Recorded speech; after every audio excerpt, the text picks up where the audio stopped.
वक्फे सवालात में मेरा ख्याल है कोई भी संजीदा नहीं है और माहौल इस तरह का नहीं है। ईवान की कार्रवाई बरोज़ इतवार 3 अप्रैल 2022 दोपहर 11:30 बजे तक मुलतवी की जाती है। जी, तो आपने सुना, बड़ी खबर है ये। कौमी असम्बली से बहस होनी थी 2-3 रोज, यही कहा जा रहा था तहरीक अदम एतमाद के ऊपर, और फिर वोटिंग के लिए इतवार का दिन मुंतखब किया गया था। लेकिन जब वक्फा सवालात हुए कार्रवाई के दौरान, तो उसमें जो मुख्तलिफ अपोजिशन रहनुमा हैं उनकी जानिब से कोई सवालात उठाने के बजाय यही कहा गया है कि वोटिंग करवा लें, जिस पर डिप्टी स्पीकर कासिम सूरी ने इजलास इतवार के रोज़ तक ही मुलतवी कर दिया। इससे पहले ये खबर आ रही थी कि स्पीकर असद कैसर के साथ अपोजिशन के मामला तय पा गए हैं कि इतवार के रोज़ वोटिंग होगी, जिसकी वजह से ये भी तय किया गया था कि 2-3 दिन जो बहस होगी उसमें कोई शोर शराबा नहीं होगा, बड़े सुकून के साथ असम्बली की कार्रवाई को आगे बढ़ाया जाएगा। लेकिन अभी हमने देखा कि जब वक्फा सवालात का मामला था तो उसके ऊपर कोई सवालात नहीं किए गए, किसी और एजेंडे पे बात नहीं हुई, बल्कि तहरीक अदम एतमाद पर वोटिंग के लिए बार बार इसरार किया गया, जिसके बाद इसकी जो कार्रवाई है असम्बली के इजलास की मुलतवी कर दी गई है। आतिफ भट्ट से बात करते हैं, मजीद हमारे नुमाइंदे हमें आगाह करेंगे। आतिफ, ये तो तय हो चुका था ऑपोजिशन के साथ स्पीकर का मामला कि इतवार के रोज वोटिंग होगी, तो आज कोई बहस क्यों नहीं हुई और ऑपोजिशन फिर इस बात पर इसरार कर रही थी कि वोटिंग करवा लें?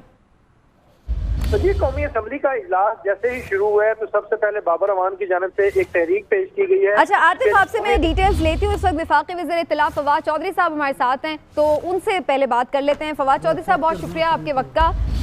चौधरी साहब, आपने अभी थोड़ी देर पहले मीडिया से गुफ्तगू में भी ये बात की है कि प्राइम मिनिस्टर साहब जो हैं वो आज अहम खिताब करने जा रहे हैं। ये वही खिताब है जो कल मौखर हो गया था, या इसमें अब कोई तब्दील शुदा खिताब है, रिकॉर्ड हो चुका है क्या?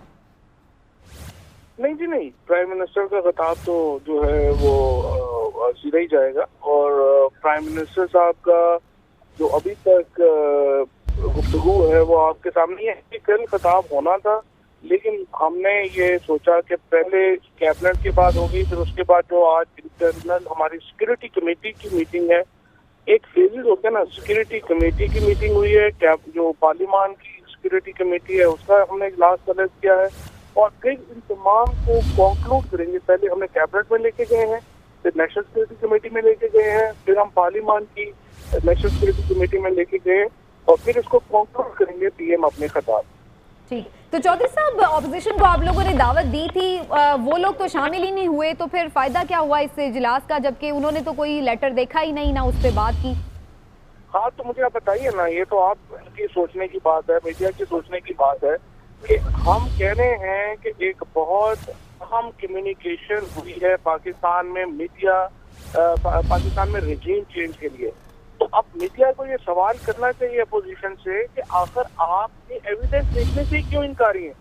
तो वाहिद कंक्लूजन जो आप निकाल सकते हैं वो यही है कि अपोजिशन के कुछ सरकर्दा रहनुमा इस साजिश में मुकम्मल शामिल हैं, और वो नहीं चाहते बाकी लोगों को कि वो ये साजिश की एविडेंस देख सकें, इसकी वजह से उसका बाइकआउट कर रहे हैं। आप मुझे बताइए, आपने एक फैसला करना, मैं एक बात कह रहा हूँ, आप मुझे एग्री नहीं कर रहे। अब आपको मैं कह रहा हूँ कि मैं जो बात कर रहा हूँ उसकी मेरे पास शहादतें हैं, आप आके देखिए, आप शहादतें देखने से इनकारी, तो आप क्या कंक्लूड करेंगे? तो यही तो अपोजिशन का एक मामला चल रहा है। अच्छा चौधरी साहब, आप कह रहे हैं कि ये गैर मुल्की साजिश है, जिसका वजीर आज़म साहब भी कह चुके हैं, मीडिया को भी आप दिखा चुके हैं। अगर ये देखें, बात इमरान खान की नहीं, बात पाकिस्तान की है, पाकिस्तान के वजीर आज़म की है। अगर पाकिस्तान के मीर जाफर इसमें शामिल है तो उनके खिलाफ कार्रवाई क्यों नहीं की जा रही? आप हुकूमत तो आज तक आपकी है, पाकिस्तान तरीके इंसाफ की है। नहीं, बट इधर प्रॉब्लम ये होता है ना कि कार्रवाई का मतलब ये नहीं होता कि सुबह है रात को हम उल्टा लटका दें। जाहिर है कार्रवाई के लिए प्रोसेसेस होते हैं।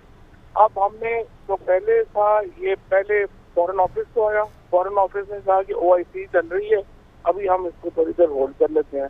उसके बाद कल काबीना के इजलास में पेश किया गया, आज नेशनल सिक्योरिटी कमेटी में पेश किया गया, पार्लियामेंट में पेश किया गया, और अब उसके ऊपर जो लीगल फ्रेमवर्क तय होना है वो अब आज से उसकी तरफ भी जो है वो बढ़ना शुरू हो गया। तो एक तरीकेकार के मुताबिक ये हुकूमत आगे बढ़ सकती है और उसी के मुताबिक आगे बढ़। अच्छा सर, नेशनल सिक्योरिटी कमेटी में आज कोई अस्करी क़यादत भी थी, उनकी क्या राय थी इस खत के बारे में? क्योंकि ये तो पाकिस्तान की एक खारजा पॉलिसी पे हमला हुआ ना। जी बिल्कुल, वो अब से कुछ देर के बाद आपको नेशनल सिक्योरिटी कमेटी का जो एक अलामिया है वो जारी हो जाएगा, उसमें आपको मिल जाएगा कि तमाम जो लोग हैं वो क्या समझते हैं और किधर हम आगे बढ़ जाए। अच्छा फवाद चौधरी साहब, ये बताइएगा कि आपने कहा कि लीगल फ्रेमवर्क पे काम शुरू हो गया है, तो क्या ये उम्मीद की जा सकती है कि इतवार को जब इजलास में तहरीक अदम एतमाद हो तो उससे पहले कोई एक्शन हो जाएगा उन मीर जाफर और मीर सादिक के खिलाफ जो इस साजिश में शामिल हैं? लेकिन इसके ऊपर जो एक पूरा तरीकाकार है वो शुरू हो जाएगा और जाहिर है कि अभी एतमाद बड़ा दूर है, ये तो बड़ी जल्दी शुरू हो जाएगा इंशाल्लाह। लेकिन इतना भी दूर नहीं है चौधरी साहब, अब तो संडे में 2 ही दिन का दिन बाकी रह गए। लेकिन ये फरमा दीजिए कि अभी जो हम देख रहे थे ऑपोजिशन की पार्लिमानी पार्टी का इजलास हुआ और जो अभी इजलास में लोग मौजूद थे वो 172 अराकीन मौजूद थे। अभी आप लोगों के मुनहरिफ अराकीन तो उसमें शामिल ही नहीं है, ना ही काफ लीग, तो उनके पास तो नंबर्स फिर इस लिहाज से पूरे हैं। इसका मतलब यही समझा जाए कि वोटिंग अगर होती है तो फिर हुकूमत गई, या फिर कोई सरप्राइज है अभी भी आपके पास? नंबर उसमें कोई नहीं है, ये आते जाते रहेंगे। एक ही घंटा पहले तक आप 1 घंटा पहले तक आपको नहीं पता किसके पास कितने नंबर है। अभी ये क्लियर कंटिन्यू करेंगे, अभी कंटिन्यू। और इसके अलावा कोई बैकडोर भी कोशिश हो रही है कि किसी तरह अपोजिशन और हुकूमत की कोई सेटलमेंट हो जाए, उन्हें किसी अदम एतमाद को विड्रॉ करने के लिए कह दें, अगली इलेक्शन पे मना लिया जाए? हम किसी किस्म की सेटलमेंट के लिए अपोजिशन के साथ अभी तो कोई प्यार नहीं है। हम तो सिर्फ चाहते हैं कि वो पहले अपोजिशन के लोग आके ये देखें कि ये साजिश क्या है, उसकी शहादतें देखें और फिर एमएनए अपने ज़मीर के मुताबिक फैसला करें। अगर पाकिस्तान की समझते हैं कि खुद मुख्तारी और जो हमारी एक इस्तेहकाक है पाकिस्तान का आज़ाद मुल्क होने का, उसकी कोई हैसियत ही नहीं है, तो फिर उनकी अपनी मर्जी।